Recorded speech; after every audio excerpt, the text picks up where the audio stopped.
മഹാത്മാഗാന്ധി കുടുംബസംഗമം നടത്തി. തൊടിയൂർ വേങ്ങര 11-ാം വാർഡിലാണ് കോൺഗ്രസിന്റെ നേതൃത്വത്തിൽ കുടുംബസംഗമം നടത്തിയത്. കരുനാഗപ്പള്ളി തൊടിയൂർ വേങ്ങര 11-ാം വാർഡിലാണ് മഹാത്മാഗാന്ധി കുടുംബസംഗമം നടത്തിയത്. KPCC general secretary Suraj Ravi കുടുംബസംഗമം ഉദ്ഘാടനം ചെയ്തു. ആരായിരുന്നു എന്ന് ദീർഘമായി ഞാൻ ഇവിടെ നിന്ന് പറയേണ്ട കാര്യമില്ല.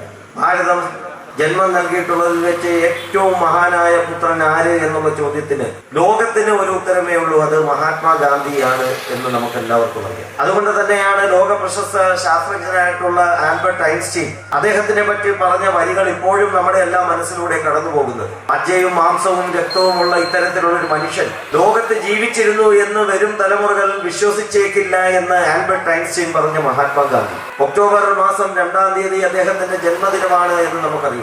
ആ ഒക്ടോബർ മാസം 2-ാം തീയതി ലോക അഹിംസാ ദിനമായി UN ആചരിക്കുന്നു എന്നുള്ളത് തന്നെ മഹാത്മാഗാന്ധിയുടെ മഹത്വം.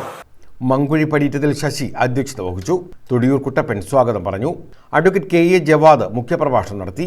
തൊടിയൂർ ഗ്രാമപഞ്ചായത്ത് president Bindu Vijayakumar, vice president Thodiyoor Vijayan, Sathyadevan Pillai, T Indran, Mini Sajith, Mayadevi, Sulekha, Kadavil Jabbar എന്നിവർ പങ്കെടുത്തു.